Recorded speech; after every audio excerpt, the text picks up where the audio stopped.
Hello guys, ઇન્ડોઆઈસમાં આપ સૌનું સ્વાગત છે. ફર્સ્ટ આર્ટિકલ કોન્સ્ટિટ્યુશન ડેના બારામાં છે, જેને આપણે સંવિધાન દિવસ કહીએ છીએ. તો જુઓ, ભારતમાં દર વર્ષે 26 નવેમ્બરનો જે દિવસ છે તો એને આપણે કોન્સ્ટિટ્યુશન ડે તરીકે સેલિબ્રેટ કરીએ છીએ. આની શરૂઆત ક્યારે થઈ હતી? 2015થી દર વર્ષે આપણે કોન્સ્ટિટ્યુશન ડેને 26 નવેમ્બરે સેલિબ્રેટ કરીએ છીએ.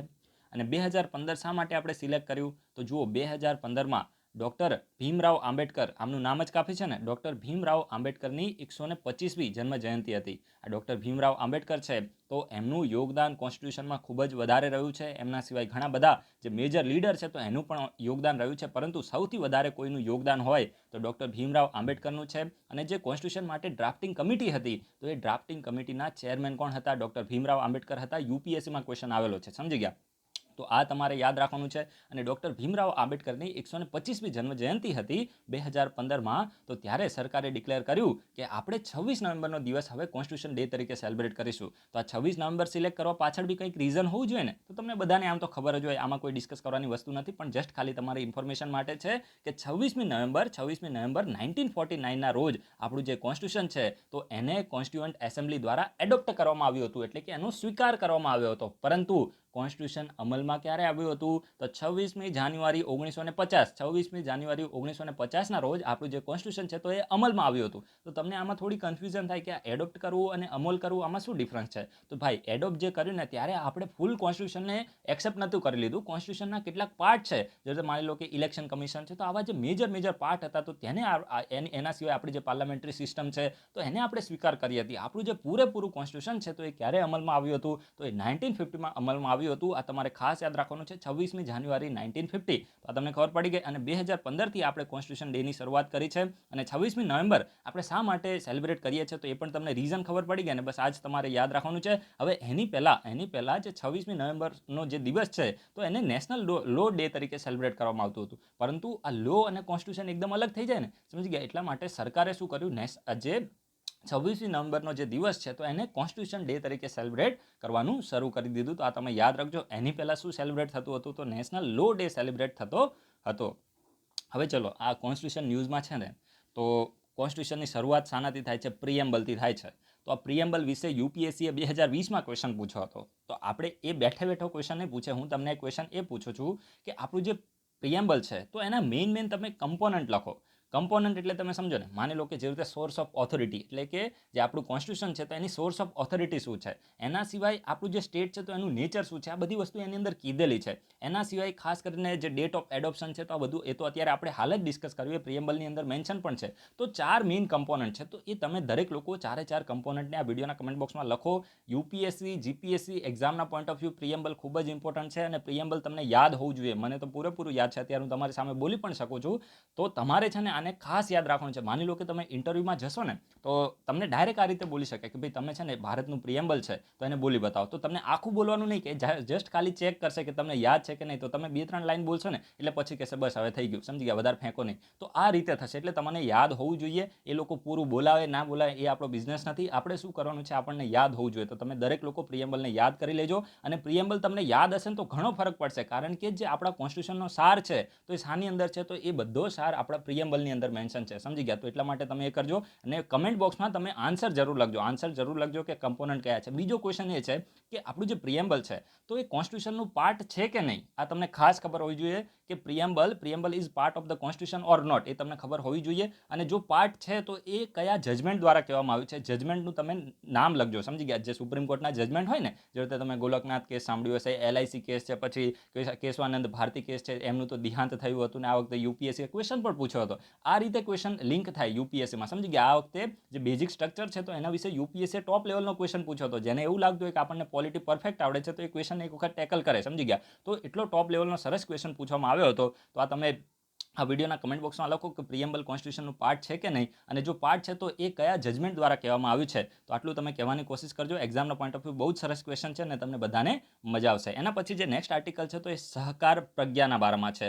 હવે જો આ સહકાર પ્રજ્ઞા શું છે ને, આ તમને એક લાઇનમાં ખબર હશે ને તો તમને આખો તમારો જે આન્સર છે તો સાચો થઈ જશે. To impart training to the primary cooperative society in the rural area. હવે જો રૂરલ એરિયા, જે લોકો ગ્રામ્ય વિસ્તારમાં રહેતા હશે, તમને ખબર હશે કે ત્યાં પ્રાઇમરી કોઓપરેટિવ સોસાયટીઝ હોય, સમજી ગયા? ગયા. તો આ જે પ્રાઇમરી કોઓપરેટિવ સોસાયટીઝ છે તો એને શું કરવા માટે, એને ટ્રેનિંગ આપવા માટે આ જે સહકાર પ્રજ્ઞા ટ્રેનિંગ પ્રોગ્રામ છે તો એને શરૂ કરવામાં આવે છે. કોના દ્વારા? તો મિનિસ્ટ્રી ઓફ એગ્રીકલ્ચર દ્વારા. આને યાદ રાખજો, ખૂબ જ ઇમ્પોર્ટન્ટ છે. મિનિસ્ટ્રી ઓફ એગ્રીકલ્ચર દ્વારા જે સહકાર પ્રજ્ઞા ટ્રેનિંગ પ્રોગ્રામ છે તો એને શરૂ કરવામાં આવે છે. શાની માટે? તો પ્રાઇમરી કોઓપરેટિવ સોસાયટીઝ છે રૂરલ એરિયામાં, તો એને ટ્રેનિંગ આપવા માટે. જસ્ટ આટલું તમને યાદ રહી ગયું ને એટલે જીપીએસસીનો ક્વેશ્ચન બની ગયો. યાદ રાખી લો, જીપીએસસીનો ક્વેશ્ચન બની ગયો. અને આ પ્રકારના જીપીએસસીમાં ક્વેશ્ચનો આવે છે. બેઠા ક્વેશ્ચનો આપણે ઇન્ડોઆઈએસમાંથી તો ડાયરેક્ટ ક્વેશ્ચન બની જશે. હું તમને છે ને 100% ગેરંટી મારીને કહું છું, જે પીઆઈની એક્ઝામ આવવાની છે ને એ પીઆઈની એક્ઝામના જે એક્ઝામ પતશે એના સાંજે હું તમને ઇન્ડોઆઈએસની કરંટ અફેર્સમાંથી આન્સર કી લઈને આવીશ. આ કોન્ફિડન્સ સાથે હું તમને કહું છું. આપણે એવું નથી કહેતા કે પૂરેપૂરું. હજુ અમુક લોકો છે ને એવું બોલે કે હું ખાલી ઇન્ડોઆઈએસના કરંટ અફેર્સ કરીશ તો એક્ઝામમાં ચાલી જશે. જો એક વસ્તુ છે ને, હું સમજદાર વ્યક્તિને એટલું જ કહું છું કે હું ક્યારેય એવો ક્લેમ નથી કરતો, ઇન્ડોઆઈએસ ક્યારેય એવું ક્લેમ નથી કરતું કે પૂરેપૂરા જેટલા બી કરંટ અફેર્સ આવશે તો બધા ઇન્ડોઆઈએસમાંથી આવશે. આવું ક્યારેય શક્ય જ નથી. કરંટ અફેર્સમાં ક્યારેય શક્ય નથી. પણ હવે જે ઇન્ટેલેક્ચ્યુઅલ લોકો છે એની માટે હું સ્ટેટમેન્ટ યુઝ કરું છું કે તમે ઇન્ડોઆઈએસના કરંટ અફેર્સ ફોલો કરશો, એકદમ જોરદાર ઓનેસ્ટલી ફોલો કરશો, રિવિઝન કરશો, નોટ્સ બનાવશો, તો હું તમને ગેરંટી મારીને કહું છું કે પીઆઈનું પેપર 300 માર્ક્સનું આવશે. એ 300માંથી 180 કટઓફ જશે ને તો પણ તમે એ કટઓફને ક્રોસ કરવા માટે એબલ થઈ જશો. પણ સાથે પછી તમારે સ્ટેટિક બી થોડું કરવું પડે, સમજી ગયા? પણ જો તમે ઇન્ડોઆઈએસના કરંટ અફેર્સને રિલિજિયસલી એકદમ કહેવાય ને કે ઓનેસ્ટલી ફોલો કરશો તો તમે આસાનીથી કોઈ પણ કટઓફ આવશે. 180 તો આવે જ નહીં, જસ્ટ ખાલી હું તમને કહું છું, તો પણ તમે એને ક્રોસ કરી દેશો. આ મારી કમિટમેન્ટ છે તમને. પણ તમારે એની માટે શું કરવું પડશે? એકદમ ઓનેસ્ટલી ફોલો કરવું પડશે. જે પણ ક્વેશ્ચનો પૂછવામાં આવે એના તમારે આન્સર આપવા પડશે, સમજી ગયા? બાકી બધી આપણી ગેરંટી છે. અને હું એ ફરીથી કહું છું કે ક્યારેય એવો આપણો ક્લેમ નથી કે બધા ક્વેશ્ચન આપણામાંથી જ આવશે. એવું ક્યારેય શક્ય જ ના થાય. અને એવું કોઈ કહેતું હોય ને તે માણસ કેવો હોય એની માટે આપણે લખી શકીએ કે મૂર્ખ હોય. કોઈ માણસ એવું કહેતું હોય કે આખું પેપર આપણામાંથી આવશે તો એ મૂર્ખ કહેવાય, કારણ કે કરંટ અફેર્સનો કોઈ સોર્સ ફિક્સ નથી. હવે આપણે આના વિશે થોડી વધારે ઇન્ફોર્મેશન લઈએ તો યુનિયન એગ્રીકલ્ચર મિનિસ્ટર છે તો એમને સહકાર પ્રજ્ઞા છે તો એ પ્રોગ્રામને લોન્ચ કર્યો છે. ટ્રેનિંગ પ્રોગ્રામ છે to primary cooperative societies in the training program to the primary cooperative societies in the rural area. એટલે કે રૂરલ એરિયામાં જે પ્રાઇમરી કોઓપરેટિવ સોસાયટીઝ છે તો એને ટ્રેનિંગ આપવા માટેનો આ પ્રોગ્રામ છે. અને ખાસ કરીને આ જે પ્રોગ્રામ છે Sahakar Pragya of the national cooperative development corporation will impart the training. હવે જો મિનિસ્ટ્રી ઓફ એગ્રીકલ્ચરમાં જે નેશનલ કોઓપરેટિવ ડેવલપમેન્ટ કોર્પોરેશન છે, યાદ રાખજો, મિનિસ્ટ્રી ઓફ જે એગ્રીકલ્ચર છે તો એની અંદર નેશનલ કોઓપરેટિવ ડેવલપમેન્ટ કોર્પોરેશન છે તો એના દ્વારા શું કરવામાં આવશે કે જે ખાસ કરીને જે રૂરલ એરિયાની અંદર પ્રાઇમરી કોઓપરેટિવ સોસાયટી છે તો એને ટ્રેનિંગ આપવામાં આવશે. ટ્રેનિંગ કોણ આપશે? તો એ ટ્રેનિંગ આપશે નેશનલ કોઓપરેટિવ ડેવલપમેન્ટ કોર્પોરેશન. પણ મિનિસ્ટ્રી કઈ છે? તો મિનિસ્ટ્રી ઓફ એગ્રીકલ્ચર. આ તમે ખાસ નોટ ડાઉન કરજો. સહકાર શબ્દ આવે તો તમારે સમજી જવાનું કે આ મિનિસ્ટ્રી ઓફ એગ્રીકલ્ચર સાથે ડીલ કરે છે. આની સાથે હું તમને લિંક કરીને એક ટોપ લેવલનો ક્વેશ્ચન પૂછીશ જેને આપણે ઇન્ડોઆઈએસમાં ડિસ્કસ કરેલો છે, સમજી ગયા? હવે આ લક્ષ્મણ રાવને આ બધું આપણે કોઈ યાદ રાખવાની જરૂર નથી, બધું ફાલતુ છે. જસ્ટ એટલું યાદ રાખજો, નેશનલ કોઓપરેટિવ ડેવલપમેન્ટ કોર્પોરેશન શું કરશે તો એ રૂરલ એરિયાની અંદર પ્રાઇમરી કોઓપરેટિવ સોસાયટી છે તો એને શું કરશે? એને ટ્રેનિંગ આપશે, સમજી ગયા? અને હવે ચલો આની સાથે છે ને એક ટોપ લેવલનો તમને ક્વેશ્ચન પૂછું છું. આયુષ્યમાન સહકાર, જે લોકો ઇન્ડોઆઈએસના કરંટ અફેર્સનું રિવિઝન કર્યું છે તમને બધાને યાદ હશે. આના વિશે મેં તમને ટોપિક ડિસ્કસ કરાયેલો છે. તો આયુષ્યમાન સહકાર શું છે? આને કઈ મિનિસ્ટ્રી દ્વારા આ આયુષ્યમાન સહકારને લોન્ચ કરવામાં આવ્યું છે અને એનો મકસદ શું છે? આટલું તમને ખબર હશે તો જીપીએસસી યુપીએસસીમાં ક્વેશ્ચન આવશે તમે નીકાળી દેશો. તો દરેક લોકો આયુષ્યમાન સહકાર, જો આની સાથે સહકાર સાથે લિંક થઈ ગયું ને, આ રીતે કરંટ અફેર્સ લિંક થાય. અને આપણે આનું કહેવાય ને કે ટોપિક ડિસ્કસ પણ કરેલો છે, એટલા માટે મેં તમને આ ક્વેશ્ચન પૂછેલો છે. તો આ તમને ખબર પડી ગઈ. એના પછી જે નેક્સ્ટ આર્ટિકલ છે તો એ ડીસેલિનાઇઝેશન પ્લાન્ટના બારામાં છે. હવે ડીસેલિનાઇઝેશન એટલે તમે સમજો ને, જે પાણી ખારું પાણી હોય તો એ ખારું પાણીને આપણે મીઠું પાણી કરીએ છીએ, જે આપણે બધા નોર્મલ વોટર પીએ છીએ, સમજી ગયા? પરંતુ સમુદ્રનું પાણી હોય, સમુદ્રનું પાણી, તો એ જે સમુદ્રનું પાણી છે તો એ પાણી તમે ડાયરેક્ટ ના કન્ઝ્યુમ કરી શકો. હવે જો આમાં છે ને અમુક લોકોને થોડું, હું જસ્ટ ખાલી મારી રીતે તમને એક્સપ્લેન કરવાની કોશિશ કરું કે આમ તો તમે જોવા જાવ તો મેજોરિટી લોકોને થોડો આના વિશે ડાઉટ હશે કે ચાલુ સમુદ્ર, આપણી જે પૃથ્વી છે તો એમાં આટલું બધું જે ઓશન છે તો એની અંદર વોટર છે, સમજી ગયા? અને નદીઓની અંદર તો બહુ જ ઓછા પર્સન્ટેજ વોટર છે. એના વિશે મેં તમને ક્વેશ્ચન પણ પૂછ્યા છે. તો એ પાણી આપણે પી શકીએ છીએ, પરંતુ જે મહાસાગરો છે, સમજી ગયા, તો એનું પાણી આપણે પી નથી શકતા. જેવું તો પેસિફિક ઓશન છે, એટલાન્ટિક ઓશન છે, તો આનું પાણી આપણે કન્ઝ્યુમ નથી કરી શકતા. તો આટલું બધું પાણી ખારું કેમ છે? આનો તમને કોઈને આઈડિયા છે? જેને આઈડિયા હોય ને, આ વિડીયો જોયા પહેલા દરેક લોકો વિડીયોના કમેન્ટ બોક્સમાં વિડીયોને પોઝ કરીને લખે કે what is the reason behind it, કે આટલું બધું પાણી ખારું શા માટે છે? કોઈને આઈડિયા હોય તો લખો. ચલો પછી અત્યારે હું તમને કહું છું. તો જો આની પાછળ છે ને એક થોડો કન્સેપ્ટ છે, અમુક લોકોને કદાચ હસવું પણ આવે, પણ આ રિયાલિટી છે. રિયાલિટી શું છે કે જો આપણી જે અર્થ છે ને એનું તમે કોઈ પણ ઓબ્જેક્ટ જુઓ, તમારી બોડી છે ને, તમારી બોડી, એને તમે અત્યારે વિડીયોને પોઝ કરીને એને તમે ચાટો થોડી વાર, જસ્ટ ખાલી આ તમને મજાક જેવું લાગશે પણ રિયલ કહું છું. દરેકે દરેક બોડી ઉપર છે ને ખારાશ રહેલી છે. દરેકે દરેક, માની લો કે કોઈ પણ તમે ઓબ્જેક્ટ જુઓ, તમે જમીન છે ને, જમીન તો એને ચાટતા નહીં, પણ કદાચ નાના તમે હશો ત્યારે રમતા હશો તો તમે એને ચાટી હશો, એમાં તમને ખારાશ જોવા મળશે.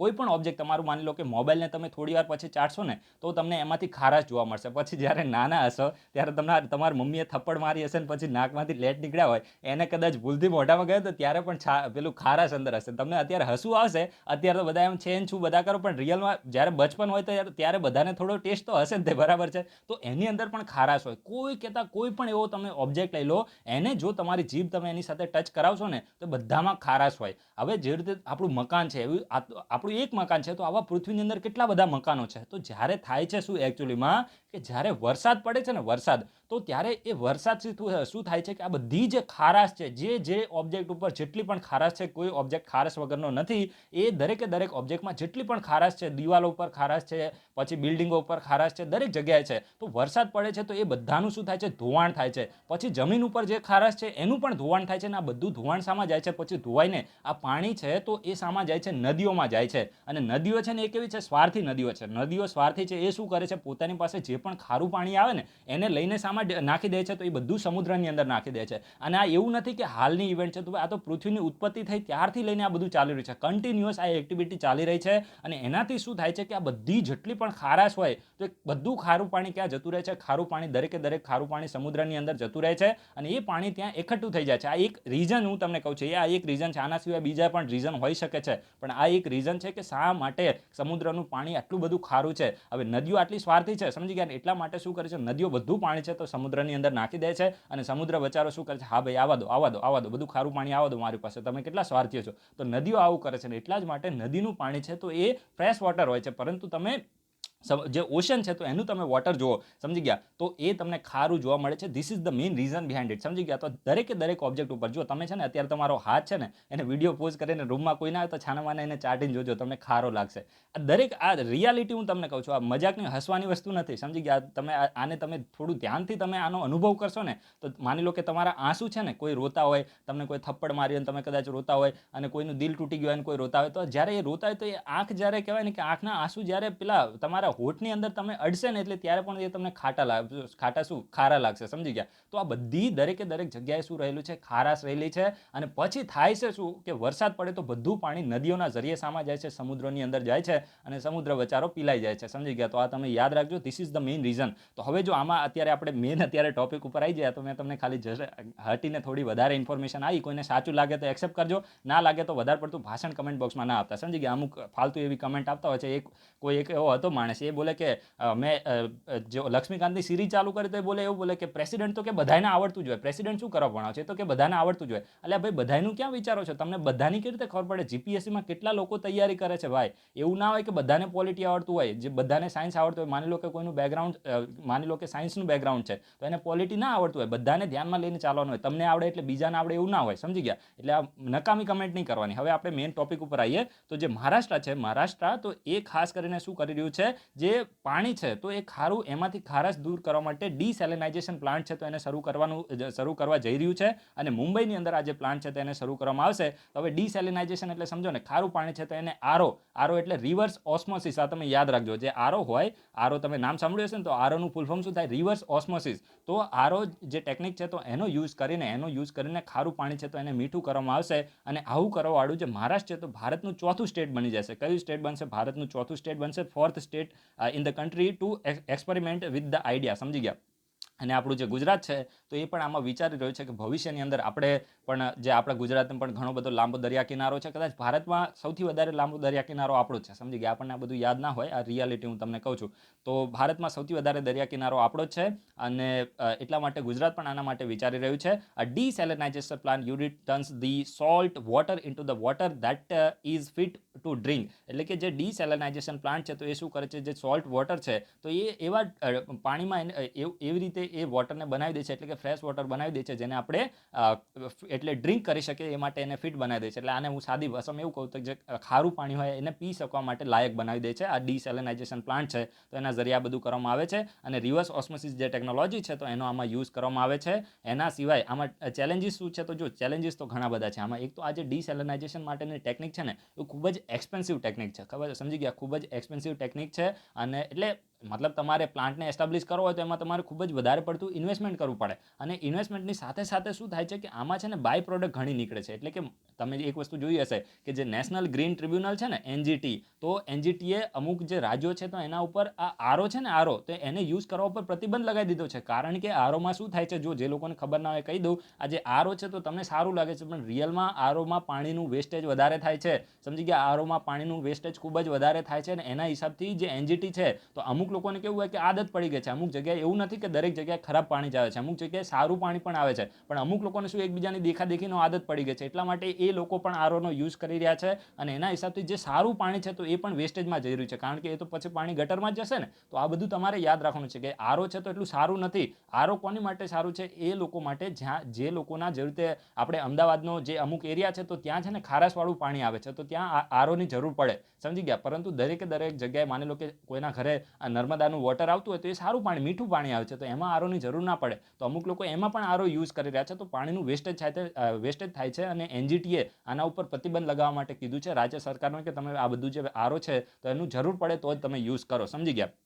તો જ્યારે તમે આરો ટેકનિકનો યુઝ કરો તો ત્યારે શું થાય છે કે ત્યારે બાય પ્રોડક્ટ વધી જાય છે. અને આ જે બાય પ્રોડક્ટ છે તો એ પછી લોકો શું કરે છે કે જ્યારે આ પ્રકારનો ડિસેલિનાઇઝેશન પ્લાન્ટ હોય, કારણ કે આ બધું વસ્તુ ઓલરેડી જે મિડલ ઇસ્ટ કન્ટ્રી છે તો ત્યાં ચાલે છે. ત્યાં કેવું છે, ત્યાં પેટ્રોલના આપણે કેવું છે કે ઇન્ડિયામાં પેટ્રોલ મોંઘું છે, પરંતુ જે મિડલ ઇસ્ટ છે, સાઉદી અરેબિયા છે, UAE છે, કતર છે, બહેરીન છે, ઓમાન છે, કુવૈત છે, ઈરાક છે, ઈરાન છે, તો બધી જગ્યાએ કેવું છે કે પેટ્રોલ ખૂબ જ વધારે માત્રામાં છે પણ પાણી નથી. સમજી ગયા? ઊંધું છે. જો ભગવાન શું કરે, ભગવાન છે ને એક વસ્તુ આપે ને એક વસ્તુ કમી કરી રાખે. તમે અહીંયા સમજો, કોઈ વ્યક્તિ કોઈ દેશ કોઈ વસ્તુ પરફેક્ટ નથી. 100% કોઈ વસ્તુ પરફેક્ટ નથી. આ તમે યાદ રાખજો, જીવનનો રૂલ છે. અને એટલા જ માટે એ લોકો પાસે પેટ્રોલ છે પણ પાણી નથી. આપણી પાસે પાણીની માત્રા વધારે છે, વધારે એટલે એટલી બધી વધારે પણ નથી પણ ડિસન્ટ છે, પરંતુ આપણી પાસે પેટ્રોલ નથી. સમજી શકો ને તમે? તો ત્યાં કેવું છે કે ત્યાં પેટ્રોલ અવેલેબલ છે, પાણી નથી, તો એ લોકો આવા ડિસેલિનાઇઝેશન પ્લાન્ટનો યુઝ કરીને જે દરિયાનું ખારું પાણી છે એને મીઠું પાણી કરી રહ્યા છે. અને ત્યાં આપણે જેમ આપણે ત્યાં પેટ્રોલની વેલ્યુ છે ત્યાં પાણીની વેલ્યુ છે. સમજી ગયા?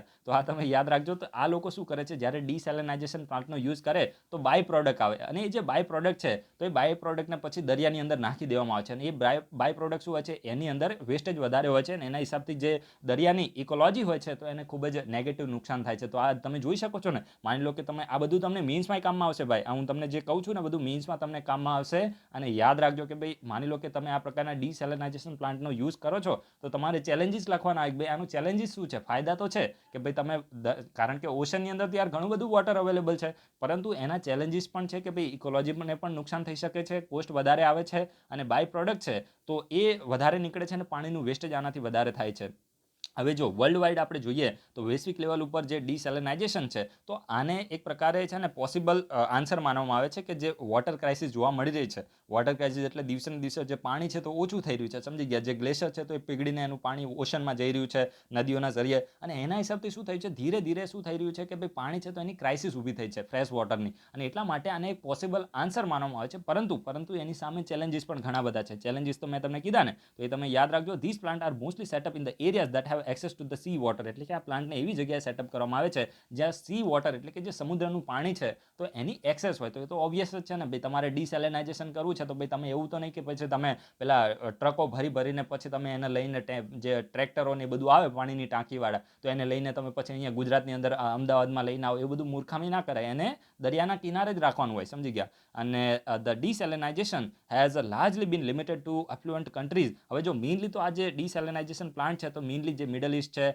એના સિવાય જે ઇઝરાયલ છે અને યુનાઇટેડ સ્ટેટ છે, ઓસ્ટ્રેલિયા છે, તો આવી જે કન્ટ્રી છે તો ત્યાં જ અત્યારે સીમિત છે. વિશ્વના દરેક કન્ટ્રી આનો યુઝ કરતા નથી. સમજી ગયા? તો આ પણ તમે યાદ રાખજો. અને આપણું જે ગુજરાત છે, જો અહીંયા લખ્યું છે જે ગુજરાત છે, આ તમિલનાડુ છે ને, તમિલનાડુ, તો એને આ ડિસેલિનાઇઝેશન માટે ખૂબ જ સારું એવું કાર્ય કરે છે, કારણ કે તમિલનાડુની અંદર વોટર ક્રાઇસિસ જોવા મળે છે. હવે તમિલનાડુમાં કેવું છે કે જે સાઉથ વેસ્ટ મોન્સૂન આવે છે ને તો એમાં તમિલનાડુ ઉપર વરસાદ એટલો બધો પડતો નથી. તમિલનાડુમાં જે રિટ્રીટિંગ મોન્સૂન હોય એટલે કે જે નોર્થ ઇસ્ટ મોન્સૂન હોય, તમે NCERTમાં વાંચ્યું છે ને, સાઉથ વેસ્ટ મોન્સૂન છે તો એમાં શું થાય છે કે જે વેસ્ટર્ન ઘાટ છે, માની લો કે આ છે ને, માની લો કે આપણું ઇન્ડિયા છે, સમજી ગયા, અને અહીંયા શું આવી જાય છે, આ જે છે ને વેસ્ટર્ન ઘાટ છે, તો એનાથી જ્યારે સાઉથ વેસ્ટ મોન્સૂન આવે છે અરેબિયન સીમાંથી, જ્યારે વરસાદનું કહેવાય ને કે જ્યારે રેનફોલ થાય છે, તો શું થાય છે કે આ જે વેસ્ટર્ન ઘાટ છે તો એના હિસાબથી તમિલનાડુ ઉપર એ સાઈડ વરસાદ નથી જઈ શકતો, અને વરસાદ છે તો બધો અહીંયા જ પડી જાય છે, અને એના હિસાબથી આ જે પાછળની સાઈડ હોય ને એને લીવર્ડ સાઈડ કહેવાય, સમજી ગયા, અહીંયા વરસાદ, અને રેન શેડો રીઝન પણ કહેવાય, તો અહીંયા વરસાદ પડતો નથી, ને એટલા માટે તમિલનાડુ છે તો એની અંદર શું થાય છે, એની અંદર વોટર ક્રાઇસિસ જોવા મળે છે.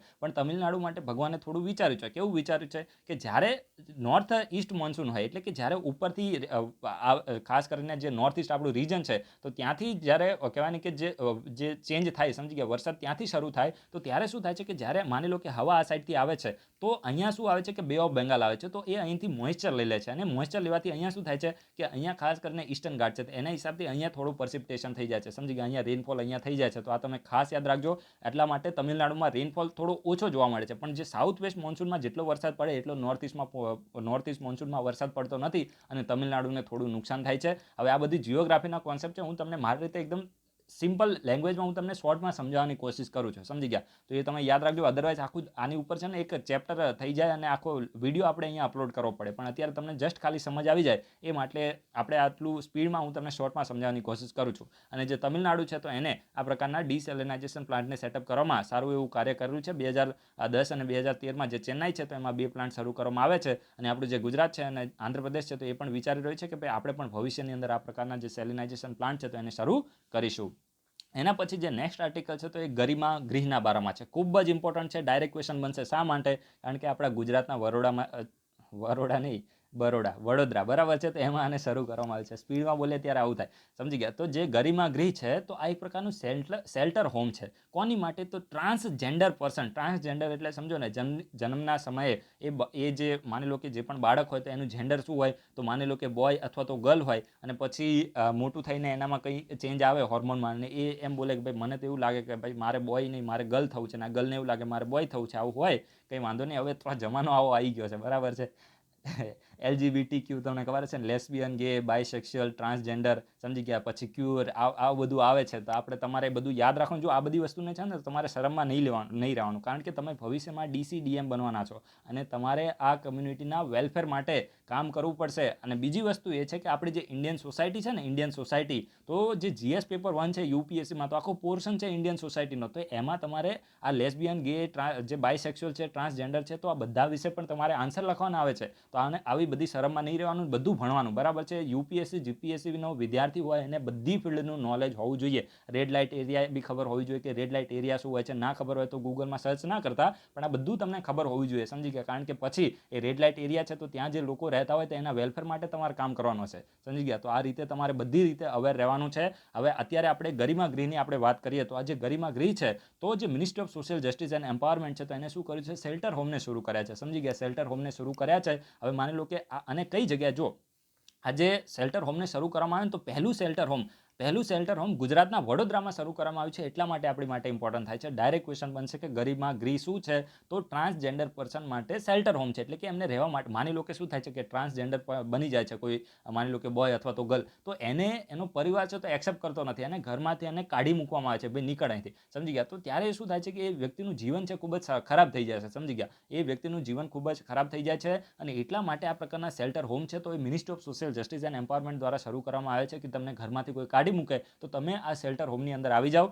અમે તમને અહીંયા શું આપીશું, અમે તમને અહીંયા સ્કિલ આપીશું, અમે તમને અહીંયા ભવિષ્યમાં તમે સારી જગ્યાએ એવી નોકરી કરી શકો એ માટે અમે તમને લાયક બનાવીશું, સમજી ગયા. તો એ માટે આ ગરિમા ગૃહ, ગરિમા એટલે તમે સમજો ને, આ ગુજરાતીમાં વર્ડનો તમે ગરિમા એટલે એનું શું થાય તમે સમજી શકો છો, અને તમે ભાવનાથી સમજી જજો કે ગરિમાનો મતલબ શું થાય. વ્યક્તિની ગરિમા જળવાઈ રહે એ માટે ગરિમા ગૃહની શરૂઆત કરવામાં આવી છે ministry of social justice and empowerment દ્વારા, અને આ એક પ્રકારનું શેલ્ટર હોમ છે, અને પહેલું ગુજરાતના વડોદરામાં શરૂ થયું છે, અને હવે ભવિષ્યમાં કેટલાય બીજાય બનવાના છે. હવે જો છે ને જે પ્રેક્ટિકલ માણસો એને સમજી જાય કે ભવિષ્યમાં જો આવા તો કેટલાય બનવાના છે, સમજી ગયા. હવે કેટલાય એટલે જો કેટલા બધા સ્ટેટની અંદર બનશે, અહીંયા ક્યાંક લખ્યું હશે તો આ ચેન્નાઈની અંદર બનવાનું છે, મુંબઈ, દિલ્હી, તો ભાઈ આ બધું આપણે ફાલતુ છે, આ બધું આપણી માટે નથી. આપણી માટે તો ખાલી ગુજરાતનું જે વડોદરા છે તો ઇનફ છે, સમજી ગયા. હવે ભવિષ્યમાં કેટલા બને એનાથી આપણે કોઈ લેવા દેવા નથી. They will be run by the transgender community led the organization. એટલે કે આ જે ગરિમા ગૃહ છે તો એને ટ્રાન્સજેન્ડર કમ્યુનિટી લેડ ઓર્ગેનાઇઝેશન હશે, એટલે કે ટ્રાન્સજેન્ડરનું જ ઓર્ગેનાઇઝેશન હશે. તો એના દ્વારા જ આ ગરિમા ગૃહ છે તો એને મેનેજ કરવામાં આવશે, રન કરવામાં આવશે. These shelter will provide skill training. હવે મેં તમને કીધું ને કે આ લોકોને અહીંયા સ્કિલ ટ્રેનિંગ આપવામાં આવશે, જેથી કરીને ભવિષ્યની અંદર ટ્રાન્સજેન્ડર કમ્યુનિટીના લોકો કામકાજ કરી શકે અને જલસાથી જીવન જીવી શકે. This is a pilot project. એટલે કે અત્યારે પાયલોટ પ્રોજેક્ટ છે, જો સક્સેસફુલ થશે તો એને ભવિષ્યની અંદર બીજા રાજ્યોની અંદર પણ આને શરૂ કરવામાં આવશે. તો ગુજરાતના વડોદરામાં શરૂ કરવામાં આવ્યું છે. આ તમે ખાસ નોટ ડાઉન કરજો. This is very important.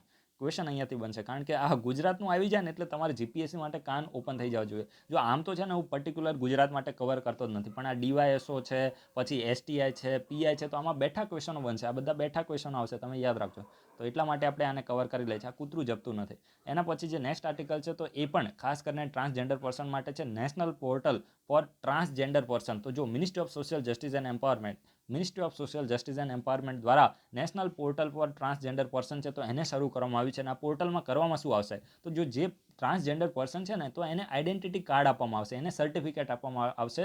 જે સરકાર છે તો એના દ્વારા સર્ટિફાઈ કરવામાં આવશે કે આ જે વ્યક્તિ છે તો ટ્રાન્સજેન્ડર પર્સન છે. સમજી ગયા? તમે યાદ રાખજો, ખૂબ જ ઇમ્પોર્ટન્ટ છે કે જે ટ્રાન્સજેન્ડર પર્સન છે તો એને સર્ટિફિકેટ આપવામાં આવશે આ પોર્ટલના જરીએ. એને રજિસ્ટ્રેશન કરાવવું પડશે કે ભાઈ હું ટ્રાન્સજેન્ડર છું. એટલે હું ઇન ધ સેન્સ કે એ જે પોર્ટલ છે તો એની અંદર એ વ્યક્તિએ આ પ્રકારનું એને રજિસ્ટ્રેશન કરાવવું પડશે. પછી એને સર્ટિફિકેટ અને આઈડેન્ટિટી કાર્ડ આપવામાં આવશે. સમજી ગયા? અને આનાથી થશે શું કે બધું ડિજિટલાઇઝ થઈ જશે. સમજી ગયા? પહેલાં શું થતું હતું કે આ જે ટ્રાન્સજેન્ડર પર્સન છે તો આ લોકો બાબુઓ પાસે જતા હતા. બાબુ ઇન ધ સેન્સ કે સરકારના અધિકારીઓ પાસે જતા હતા. તો ક્યારેક કહેવાય ને કે આમની સાથે મજાક મસ્તી થતી હતી અને આમનું જે કહેવાય ને કે આપણે જે ગરિમા કહીએ ને, હમણાં જે આપણે શબ્દ યુઝ કર્યો ને, તો એ ડાઉન કરવાની કોશિશ કરવામાં આવતી હતી અને આમને ખૂબ જ નેગેટિવ વેમાં જોવામાં આવતા હતા. સમજી ગયા? તો આ બધું તો કહેવાય ને કે રિયલમાં તો હજુ પણ આમની સિચ્યુએશન ખરાબ જ છે. આ તો ઇન્ટેલેક્ચ્યુઅલ લેવલ ઉપર આ પ્રકારની વાતો થતી હોય, પણ માની લો કે આ પ્રકારના વ્યક્તિઓ તમારી સામે આવે ને તો એક સમાજની કહેવાય ને કે ઇમેજ થોડી એની માટે અલગ જ થઈ જાય છે. આ રિયાલિટી છે અને રિયાલિટીને એક્સેપ્ટ કરવી જ જોઈએ. સમજી ગયા? આવું કોઈ પણ તમારી સામે, માની લો કે મારી સામે બી આવી જાય ને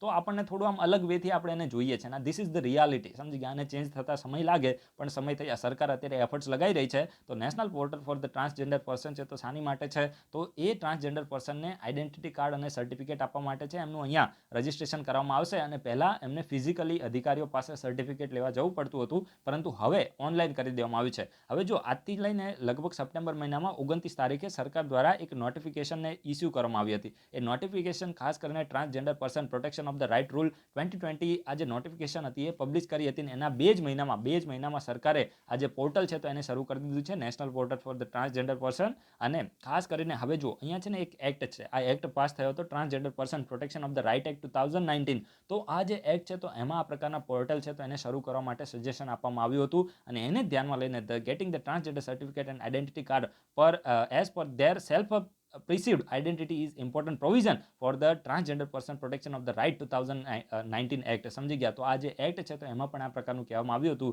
કે આ પ્રકારનું જે આઈડેન્ટિટી અને સર્ટિફિકેટ માટેનું પોર્ટલ શરૂ કરવામાં આવશે. તો એને ધ્યાનમાં લઈને સરકાર દ્વારા હવે જે ટ્રાન્સજેન્ડર પર્સન છે તો એની માટે શું શરૂ કરવામાં આવ્યું છે, તો પોર્ટલ શરૂ કરવામાં આવ્યું છે. તો દરેક લોકો આ જે ફેક્ટ મેં તમને કીધા છે દરેક લોકો ધ્યાન રાખે. અને આ વિડીયોના કમેન્ટ બોક્સમાં તમે એક કામ કરો, આ જે transgender person protection of the right act 2019 છે તો આની ઇમ્પોર્ટન્ટ પ્રોવિઝન છે ને એને તમે કોપી કરીને પેસ્ટ કરો. સમજી ગયા? ગૂગલમાં તમને મળી જશે, પરંતુ એક્ઝામના પોઈન્ટ ઓફ વ્યૂ રેલેવન્ટ છે.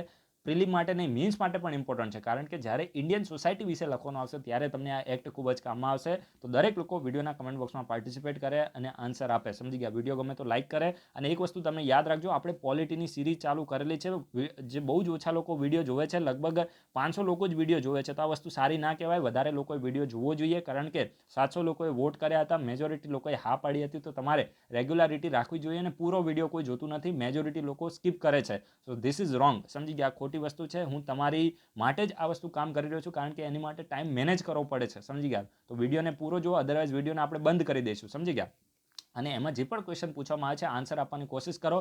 આપણી 100% ગેરંટી છે કે જો કરંટ અફેર્સ અને પોલિટીમાં તમે એને આપણી જ્યારે પોલિટીની સિરીઝ પતી જશે, જો તમે પાર્ટિસિપેટ કરશો તો જ એક ક્વેશ્ચન એની બહારનો નહીં બને જીપીએસસી યુપીએસસીમાં. તમે એલિમિનેશન ટેકનિકનો યુઝ કરીને પણ, એલિમિનેશન એવું નથી કે બેઠા બેઠા જ ક્વેશ્ચન આવે, પછી થોડું ઇન્ટેલેક્ચ્યુઅલ લેવલ ઉપર તમારે લોજિકનો યુઝ કરીને પણ ક્વેશ્ચન સોલ્વ કરવા પડે. 100% આપણી ગેરંટી છે કોઈ ક્વેશ્ચન નહીં છૂટે પોલિટીમાં, બરાબર છે. પણ એની માટે તમારે પાર્ટિસિપેટ કરવું પડશે. એની માટે તમારે શું કરવું પડશે? કન્ટિન્યુઅસલી વિડીયોને ફોલો કરવા પડશે, તો જ થશે, સમજી ગયા. અધરવાઇઝ આપણે એ જે વિડીયો છે એને બંધ કરી દઈશું, કારણ કે ટાઈમને આપણે સેટ કરવો પડે છે. તો તમારે પણ સામે કંઈક કરવું પડે ને. આપણે કંઈ પૈસા તો માંગતા નથી કોઈ પાસે. એ જ વસ્તુ તમે જો ક્લાસીસની અંદર ભણવા જાઓ તો તમારે હજારો રૂપિયા દેવા પડે. જે લોકો ક્લાસીસમાં ગયા હશે તમને ખબર હશે કે ત્યાં પોલિટી કઈ રીતે ભણવામાં આવે છે. આપણે પોલિટીની એક એક લાઇનને આપણે અહીંયા ડિસ્કસ કરીએ છીએ, સમજી ગયા. જે એક્ઝામના પોઈન્ટ ઓફ વ્યૂ રેલેવન્ટ છે, એક લાઇનને આપણે છોડતા નથી જ્યાંથી ક્વેશ્ચન બની શકે. તો એટલા માટે તમે એને સિરિયસલી લો, એને ફોલો કરો, અને ક્યારેય એવું ના માનો કે મને પોલિટી આવડે છે. હું 100% તમને ગેરંટી મારું કહું છું કે કોઈ લોકોને એવું લાગતું હોય કે મને પોલિટી પૂરેપૂરું આવડે છે, તો તમે 2020ના યુપીએસસીના ક્વેશ્ચનો ઉઠાવો અને એ ક્વેશ્ચનને 20-20ને સાચા કરી બતાવો. 20-20 કે જેટલા પણ ક્વેશ્ચનો આવ્યા હોય એ ક્વેશ્ચનને તમે સાચા કરી બતાવો. એ બધા જો સાચા પડી જાય તો તમારે માની લેવાનું કે તમે પોલિટીના બાદશાહ છો, સમજી ગયા. આટલી આપણું ચોખ્ખું ચેલેન્જ છે. એટલે તમને નીચું બતાવવા માટે નથી કહેતો, એટલું કહું છું કે પોલિટીને તમે સિરિયસલી લો, અને આપણે જે પણ વિડીયોની સિરીઝ શરૂ કરી છે એને તમે ફોલો કરો તો તમને એડવાન્ટેજ 100% થશે, એની આપણી ગેરંટી છે, સમજી ગયા. So guys, thanks for watching. તમારા બધાનો દિવસ શુભ જાય.